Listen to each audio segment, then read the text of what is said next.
बिस्मिल्लाहिर्रहमानिर्रहीम। अस्सलाम वालेकुम। आज हम आपके लिए मारूफ रूहानी स्कॉलर हाजा शमसुद्दीन अज़ीमी की किताब एहसान व तसव्वुफ़ का पार्ट नंबर 12 सफ़ा नंबर 115 से रिकॉर्ड कर रहे हैं। हज़रत सुलेमान अलैहिस्सलाम। हज़रत सलमान रज़ी अल्लाह तआला अन्हो और हज़रत अबू दरदा बैठे हुए थे और दोनों के सामने एक प्याला रखा हुआ था जो सुबहान अल्लाह पढ़ रहा था। मदरजा बाला वाक़यात व करामात बहुत ही इख्तिसार के साथ लिखे गए हैं, वरना हर सहाबी की ज़िंदगी में बेशुमार हर्क आदात मौजूद हैं। आप सल्लल्लाहु अलैहि वसल्लम के सहाबी और सहाबियात की करामात और हर के आदत इस्लामी तारीख़ में रिकॉर्ड है। ये एतराज़ भी कि सहाबा इकराम और सहाबियात ने मुराकबे नहीं किए, महज गलत फहमी है। मुराकबे का मतलब है सोच विचार, तफक्कुर, तलाश, जहनी यकसोई के साथ किसी बात पर गौर करना, कंसंट्रेशन। जब हम किसी भी बात की फजीलत और कुन्हा को तलाश करते हैं तो इस बात का मतलब भी मुराकबा है। सहाबा इकराम और सहाबियात की पूरी ज़िंदगी रसूलुल्लाह के अक़वाल और कुरानी आयात पर गौर व फिक्र करने में गुजरी है। गौर व फिक्र में जितना वक्त गुजरता था वो सब मुराकबे की तारीफ में आता है। मुराकबा दरअसल ज़हनी यकसोई के साथ अपनी रूहानी सलाहियतों और गैब बीन नज़र को बेदार और मुतहर्रिक करने के लिए एक तरीका है। मुराकबा से मुराद मर्तबा एहसान है। नूरे नबूवत के ज़रिए सहाबा इकराम और सहाबियात को मर्तबा एहसान हासिल था। मर्तबा एहसान का हासिल होना बिलाशुबा रूहानियत या तसव्वुफ है। सहाबा इकराम और सहाबियात के रूहानी इज्साम नूर नबूवत से रोशन और मुनव्वर थे। जब वो रसूलुल्लाह सल्लल्लाहु अलैहि वसल्लम के अक़वाल और सीरत तैयबा पर गौर करते थे तो उनके अंदर अनवार का ज़हीरा उनकी रहनुमाई करता था। कुरानी आयात पर तफक्कुर करके वो खुद को अल्लाह से करीब महसूस करते थे। नमाज और तसव्वुफ। सलात ज़हनी यकसोई हासिल करने का एक ऐसा तरीका है जो अम्बिया अलैहिस्सलाम और सैयदना हजूर सल्लल्लाहु अलैहि वसल्लम ने इख्तियार फरमाया है। इस तरीके में बड़ी अहमियत तफक्कुर को है। सलात में अल्लाह के साथ बंदे का ताल्लुक कायम हो जाता है। जब बंदा इस तफक्कुर के साथ अल्लाह के सामने हाजिर होता है कि मुझे अल्लाह देख रहा है तो अल्लाह की सिफात में जहन मरकूज हो जाता है। रूहानी कैफियत में तफक्कुर बड़ी अहमियत का हामिल है। रसूलुल्लाह ने एक तवील मुद्दत तक गारे हिरा में अल्लाह की निशानियों पर तफक्कुर फरमाया है। तफक्कुर का मफ़हूम ये है कि हर तरफ से जहन हटाकर अल्लाह की निशानियों पर गौर किया जाए। अरकान इस्लाम की तकमील के बाद बंदा अल्लाह के साथ राब्ता कायम रहता है। सलात की अहमियत। सलात उस इबादत का नाम है जिसमें अल्लाह की बड़ाई, ताज़ीम और उसकी रबूबियत व हाकमियत को तस्लीम किया जाता है। नमाज हर पैगंबर और उसकी उम्मत पर फ़र्ज है। नमाज कायम करके बंदा अल्लाह से करीब हो जाता है। नमाज फ़वाहिशात और मुनकरात से रोकती है। सलात दरअसल अल्लाह से ताल्लुक़ कायम करने का यकीनी ज़रिया है। मुसलसल गहराइयों के ज़रिए सालिक को ज़हनी मरकज़ियत कायम करने की मशक हो जाती है। इसलिए मुराकबा करने वाले हज़रात व हवा जब नमाज अदा करते हैं तो आसानी से उनका दिली ताल्लुक़ अल्लाह के साथ कायम हो जाता है। हज़रत इब्राहीम अलैहिस्सलाम ने अपने बेटे हज़रत इस्माईल अलैहिस्सलाम को जब मक्के की बेआबो गया ज़मीन पर आबाद किया तो इसकी गर्ज ये बयान की, ए हमारे परवरदिगार, ताकि वो सलात आपके साथ ताल्लुक़ और राब्ता कायम करें। सूरह इब्राहीम आयत नंबर 37। हज़रत इब्राहीम ने अपनी नस्ल के लिए ये दुआ की, ए मेरे परवरदिगार, मुझको और मेरी नस्ल में से को सलात राब्ता कायम करने वाला बना। सूरह इब्राहीम आयत नंबर। حضرت اسماعیل علیہ السلام اپنے اہل و عیال کو صلاۃ قائم کرنے کا حکم دیتے تھے۔ سورہ مریم آیت نمبر 55۔ حضرت لوط علیہ السلام، حضرت اسحاق علیہ السلام، حضرت یعقوب علیہ السلام کی نسل کے پیغمبروں کے بارے میں قرآن کہتا ہے، اور ہم نے ان کو نیک کاموں کے کرنے اور صلاۃ قائم کرنے کی وحی کی۔ سورہ انبیاء آیت نمبر 73۔ حضرت لقمان علیہ السلام نے اپنے بیٹے کو نصیحت کی، اے میرے بیٹے صلاۃ قائم کر۔ سورہ لقمان آیت نمبر 17۔ اللہ تعالیٰ نے حضرت موسیٰ علیہ السلام سے کہا، اور میری یاد کے لیے صلاۃ قائم کر، یعنی میری طرف ذہنی یکسوئی کے ساتھ متوجہ رہے۔ سورہ طٰہٰ آیت نمبر 14۔ حضرت موسیٰ علیہ السلام اور حضرت ہارون علیہ السلام کو اور ان کے ساتھ بنی اسرائیل کو اللہ نے حکم دیا، اور اللہ نے صلاۃ کا حکم دیا۔ سورہ یونس آیت نمبر 87۔ عرب میں یہود اور عیسائی قائم الصلوات تھے۔ اہل کتاب میں سے کچھ لوگ ایسے بھی ہیں جو راتوں کو کھڑے ہو کر اللہ کی آیتیں پڑھتے ہیں، اور جب وہ سجدہ کرتے ہیں تو اللہ کے ساتھ سپردگی کرتے ہیں۔ اور وہ لوگ جو حکم پکڑتے ہیں، کتاب، اللہ کے بنائے پروگرام اور آسمانی قانون کو، اور قائم رکھتے ہیں صلاۃ، ہم ضائع نہیں کرتے اجر نیکی کرنے والوں کے۔ سورہ اعراف آیت نمبر 170۔ غیب کی دنیا۔ بندہ جب اللہ سے اپنا تعلق قائم کر لیتا ہے تو اس کے دماغ میں ایک دروازہ کھل جاتا ہے جس سے گزر کر وہ غیب کی دنیا میں داخل ہو جاتا ہے۔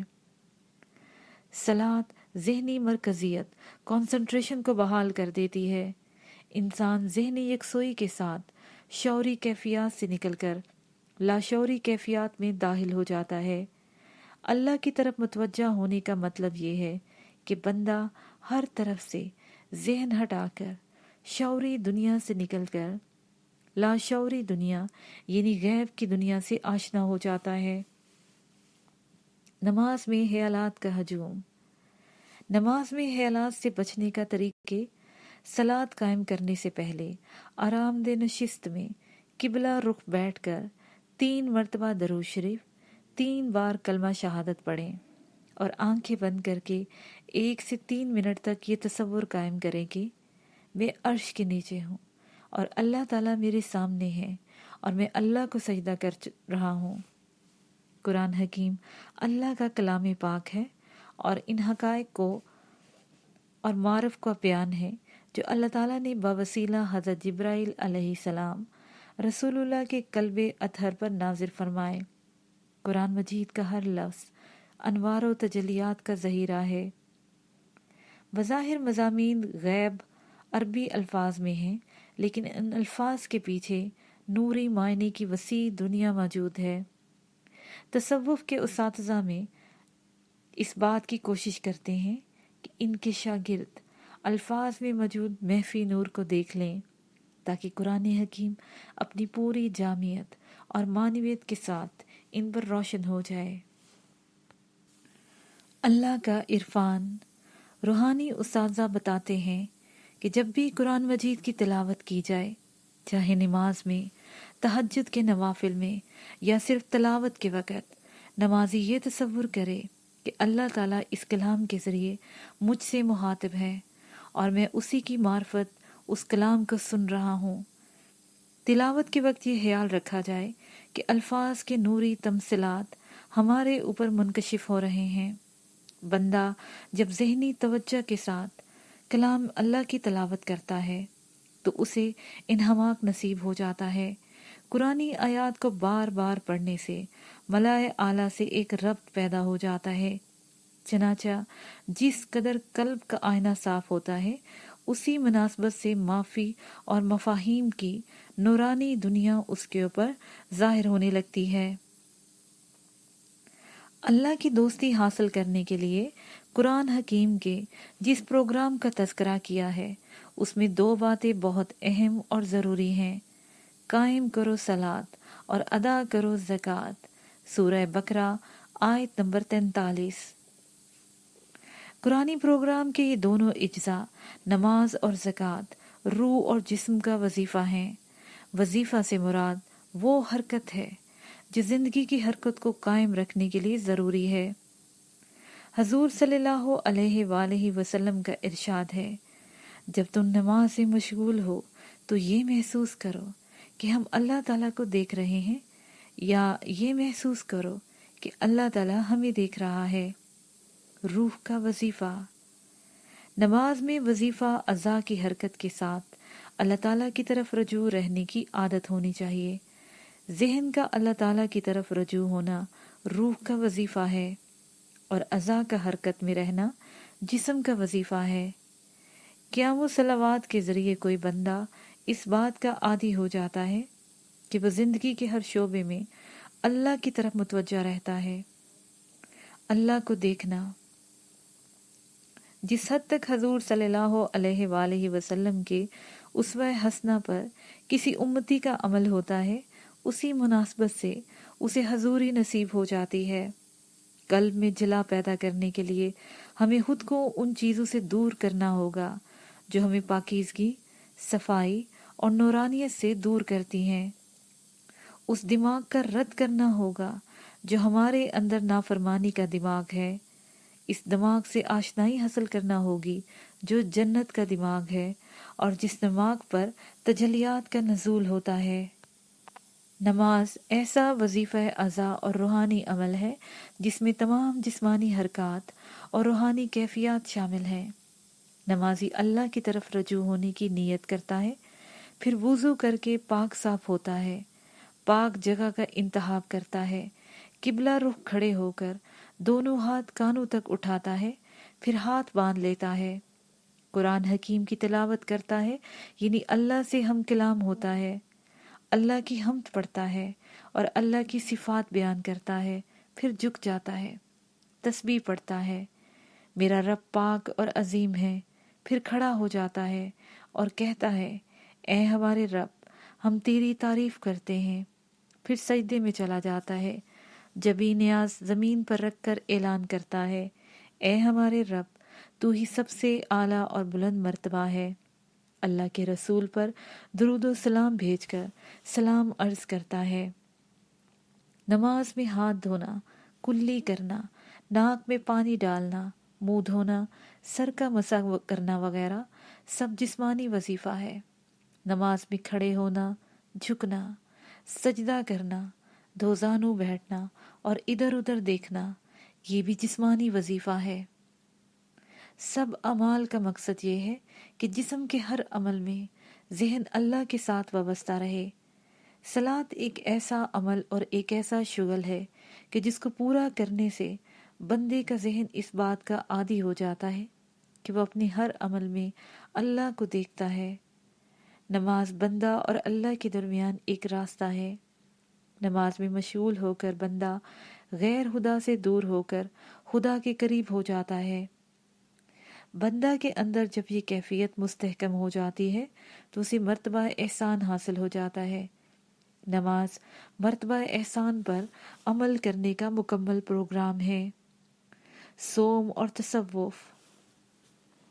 माह रमज़ान जिसमें नाजिल हुआ, कुरान जिसमें हदायत है, लोगों के वास्ते और राह पाने की खुली निशानियां हैं। सूरह अल बकरा आयत नंबर 185। सवाल ये है कि नुज़ूल कुरान के सिलसिले में रमज़ान का तज़किरा क्यों किया गया है, जबकि वही रमज़ान के अलावा भी आती रहती है। ये तलाश करना भी ज़रूरी है कि रमज़ान मुबारक और आम दिनों में क्या फ़र्क है और माह रमज़ान में इंसानी तसव्वुरात और एहसासात में क्या तब्दीली रुनुमा हो जाती है।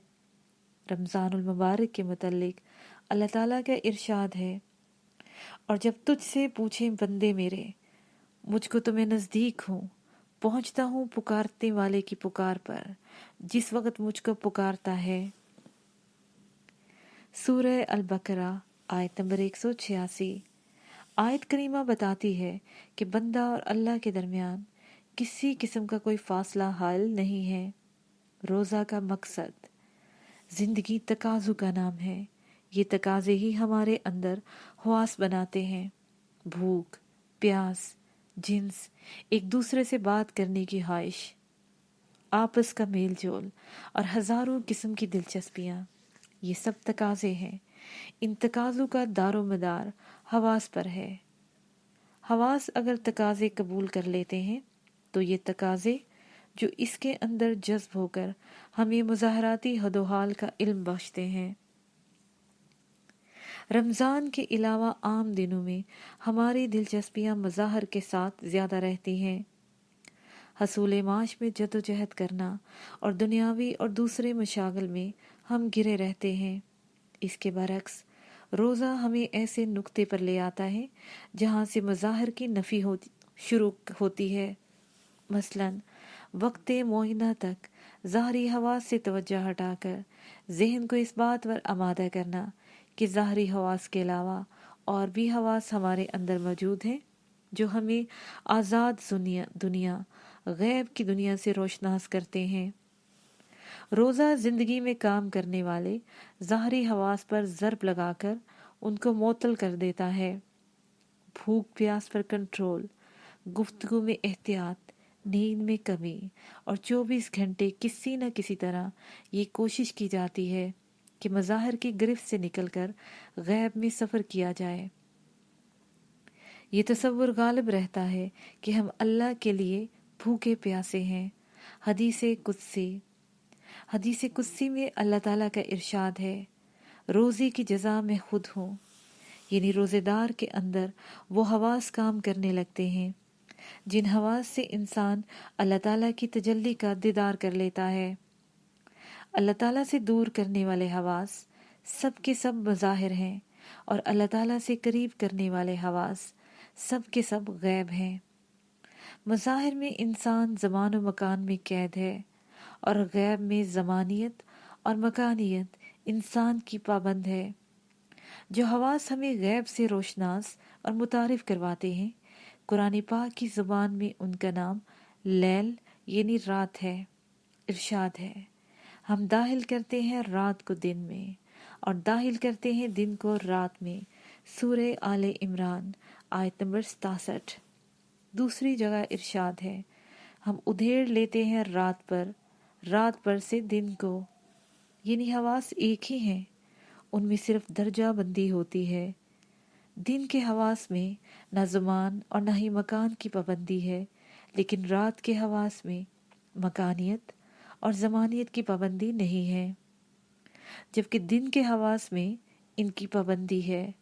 रात के यही हवास गैब में सफ़र करने का ज़रिया बनते हैं और इन्हीं हवास से इंसान बरज़ुख, एराफ, मलाइका और मलाए आला का इरफान हासिल करता है।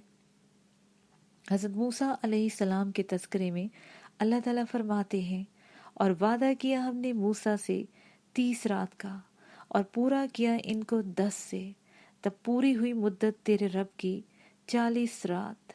सूरह एराफ आयत नंबर 142।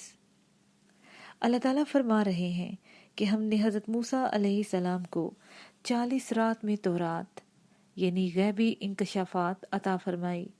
अल्लाह ताला ने ये नहीं फरमाया कि हमने 40 दिन में वादा पूरा किया, सिर्फ रात का तज़किरा फरमाया है। हज़रत मूसा ने 40 दिन और 40 रात कोहे तूर पर क़याम फरमाया, तो इसका मतलब ये हुआ कि 40 दिन और 40 रात हज़रत मूसा अलैहिस्सलाम पर रात के हवास गालिब रहे। सैयदना हुज़ूर सल्लल्लाहु अलैहि वसल्लम की मिराज के बारे में अल्लाह ताला का इरशाद है, पाक ज़ात है जो ले गया अपने बंदे को रात ही रात अदब वाली मस्जिद मस्जिदुल हराम से परली मस्जिद मस्जिदुल अक्सा तक, जिसमें हमने खूबियाँ रखी हैं कि दिखाएं इसको अपनी कुदरत के नमूने। वही है सुनता देखता। सूरह बनी इसराइल आयत नंबर 1। रात के हवास सोने की हालत में हम न खाते हैं न बात करते हैं, न ही इरादतन जहन को दुनियावी मामलात में इस्तेमाल करते हैं। इसके साथ साथ हम मुज़ाहराती पाबंदी से भी आज़ाद हो जाते हैं। रोज़े का प्रोग्राम हमें यही अमल एख्तियार करने का हुक्म देता है। रोज़े में तकरीबन वो तमाम हवास हमारे ऊपर गालिब हो जाते हैं जिनका नाम रात है। रोज़ा तर्क का निज़ाम है। रोज़ा मेरे लिए है और रोज़े की जज़ा मैं हूँ। हदीसे कुदसी। दरअसल रोज़ा वो निज़ाम है जो तर्क से ताल्लुक़ इस्तवार करता है। रोज़ादार अपना ज़्यादा से ज़्यादा वक्त इबादत में गुजारता है। रोज़ादार सिर्फ़ और सिर्फ अल्लाह ताला की खुशनुदी के लिए साफ़ सुथरी ज़िंदगी, सही निज़ामुल औक़ात में वक्त गुजारता है तो अल्लाह खुद रहनुमाई करता है, अल्लाह खुद साथ होता है, अल्लाह करीब होता है। कुछ लोगों का ख्याल है कि इस किस्म के प्रोग्राम जिनमें गैब की दुनिया का इंकशाफ हो खास हजरात के लिए महसूस है। अगर इस किस्म के प्रोग्राम महसूस लोगों के लिए होते तो किताबों में इतने ज़्यादा कामयाब ख़वातीन हजरात के नाम न लिखे होते। सूफिया इकराम के बीवी बच्चे होते हैं, सूफिया ख़वातीन के शोहर होते हैं, वो दुनिया के सारे काम करते हैं और इसी तरह ज़िंदगी गुजारते हैं जिस तरह आम आदमी ज़िंदगी गुजारता है। फ़र्क सिर्फ ये है कि ये हजरात अल्लाह के लिए तर्क की लज्जत से वाकिफ़ होते हैं और हम तर्क की लज्जत से ना आशना हैं। रसूलुल्लाह के हर उम्मी के लिए तर्क मुमकिन है। जो बंदा सुबह से शाम तक महज अल्लाह के लिए भूखा प्यासा रहता है वो तर्क की लज्जत से आशना हो जाता है। यही वजह है कि अगर रोज़ा छूट जाए तो सारे दिन ये महसूस होता है कि कोई कीमती चीज़ हमारे हाथ से निकल गई। सख्त गर्मी और चिलचिलाती धूप में अल्लाह के लिए पानी ना पीना और तमाम हलाल चीज़ों को अपने ऊपर हराम कर लेना बिलाशुबा अल्लाह के लिए तर्क है और इसकी लज्जत से हर रोज़ेदार वाकिफ़ है। लैलतुल क़दर। रमज़ानुल मुबारक के 20 रोज़ों में ज़ाहरी अमल और ज़ाहरी हवास के तर्क से सालिक इस कुव्वत रफ्तार के करीब हो जाता है जिससे गैब का मुशाहिदा होता है। हमने इसको उतारा लैलतुल क़दर में और तूने क्या समझा कि क्या है लैलतुल क़दर? लैलतुल क़दर बेहतर है 1000 महीने से। उतरते हैं फरिश्ते और रूह इसमें अपने रब के हुक्म से। हर काम पर अमान है वो रात सुबह के तलू होने तक। सूरह अल क़दर।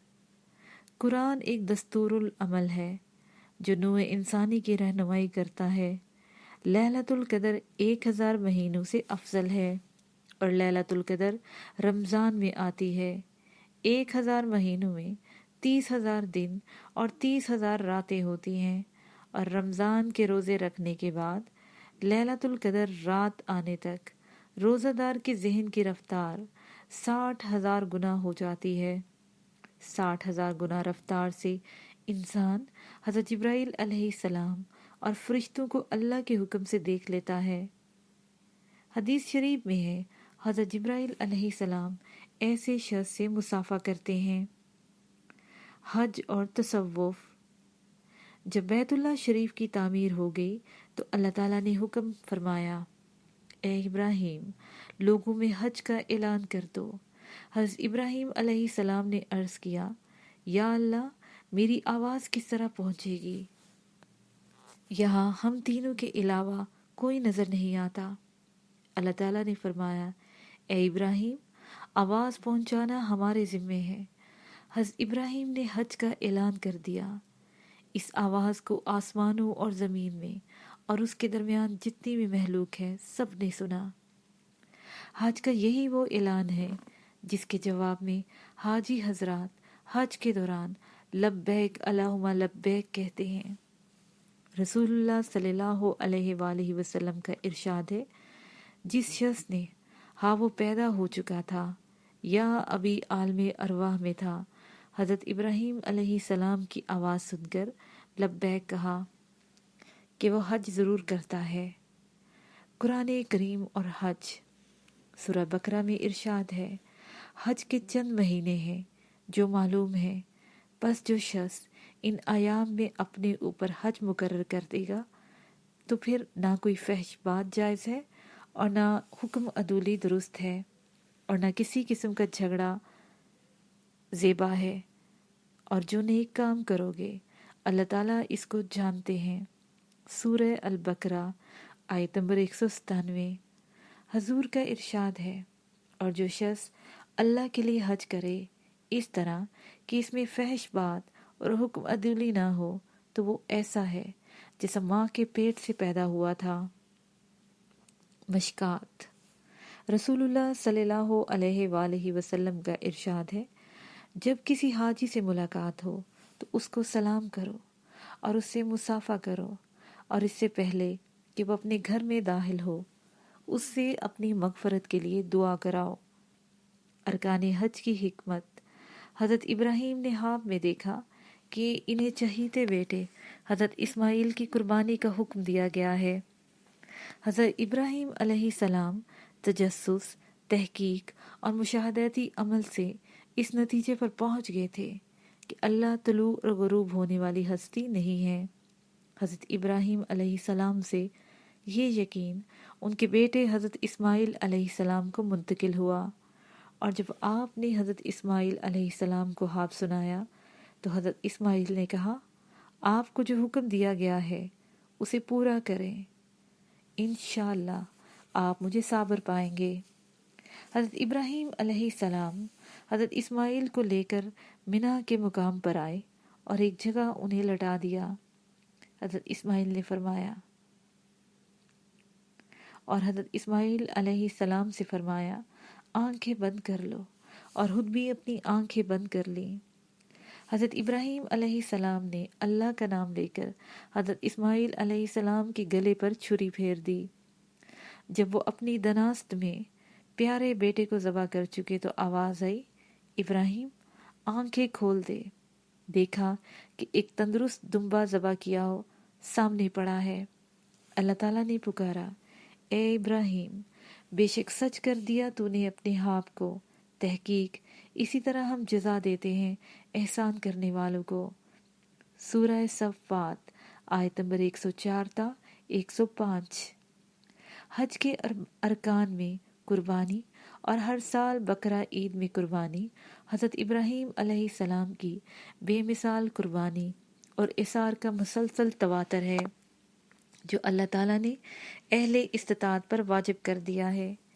इस वाक़े के कुछ अरसे बाद हज़रत जिब्राईल अलैहिस्सलाम हज़रत इब्राहीम अलैहिस्सलाम के पास आए और कहा, अल्लाह ताला ने आप पर सलाम भेजा है और फरमाया है कि इस सरजमीन पर अल्लाह का घर तामीर करो ताकि लोग आएं और अपने रब के घर का ही तवाफ़ करें। आपने अपने बेटे हज़रत इस्माइल अलैहिस्सलाम के साथ मिलकर खाना काबा की तामीर की, जिस मुकाम पर शैतान ने आप दोनों को बहकाना चाहा था और आप दोनों ने इस पर कंकरियां मारी थीं। हज के रुकन की सूरत में आज भी जारी है। अल्लाह के हर हुक्म में बहुत सारी हिकमतें छुपी हुई हैं। कंकरियां मारने की हिकमत। हज का एक रुकन शैतान को कंकरियां मारना है। इसका पस मंज़र ये है कि जब अल्लाह ताला के हुक्म पर हज़रत इब्राहीम अलैहिस्सलाम अपने बेटे हज़रत इस्माइल अलैहिस्सलाम को कुर्बानी के लिए लेकर चले तो मिना के मुकाम पर शैतान ने इन्हें अपने इरादे से बाज रखने की कोशिश की। आपने शैतान को कंकरियां मारकर भगा दिया। ये वही मुकाम है जब हज के दौरान शैतान को कंकरियां मारी जाती हैं। कंकरियां मारने की हिकमत यह है कि अगर अल्लाह के हुक्म की तामील में कोई रुकावट आए तो उसकी मुज़ाहमत की जाए। ज़हनी मुज़ाहमत के साथ जिस्मानी ताकत का इस्तेमाल भी किया जाए, यहाँ तक कि अल्लाह का हुक्म पूरा हो जाए और शैतान अपने वसवसों से अपने ही वसवसों में मायूस होकर नामुराद हो जाए। शक का जाल। अमल की तकमील उस वक्त होती है जब अमल करने का वक्त और जगह का तयन कर लिया जाए। किसी काम का ख्याल दिमाग में आता है तो इस ख्याल की कोई न कोई सूरत होती है। मसलन शक की सूरत एक उलझे हुए जाल जैसी होती है। आदमी अगर जाल में फंस जाए تو نکلنے کا کوئی راستہ نہیں ملتا۔ آدمی جتنا جال سے نکلنا چاہتا ہے، جال مزید الجھ جاتا ہے۔ اللہ تعالیٰ کا حکم لطیف انوار کا ذخیرہ ہے، جبکہ ناسوتی کثیف روشنیاں عملی راستے میں رکاوٹ بنتی ہیں۔ شیطان کھلا دشمن ہونے کی وجہ سے آدمی کے نفس کو کثافت سے بھر دیتا ہے۔ نفس مٹی کے عناصر کا مرکب میں شک، وسوسہ، غرور و تکبر، حسد، نافرمانی اور غیر اخلاقی باتیں آتی رہتی ہیں۔ نفس دو راستوں پر سفر کرتا ہے، ایک ناسوتی، دوسرا غیبی دنیا کا راستہ۔ ناسوتی دنیا میں شیطان وسوسے ڈالتا ہے اور شیطان کی انسپائریشن حکم الہی اور انسانی عقل کے درمیان شک بن جاتا ہے۔ حضرت ابراہیم علیہ السلام کا شیطان کو کنکریاں مارنا شیطانی انسپائریشن کو رد کرتا ہے۔ اس کے ساتھ ہی یہ پارٹ اپنے اختتام کو پہنچا۔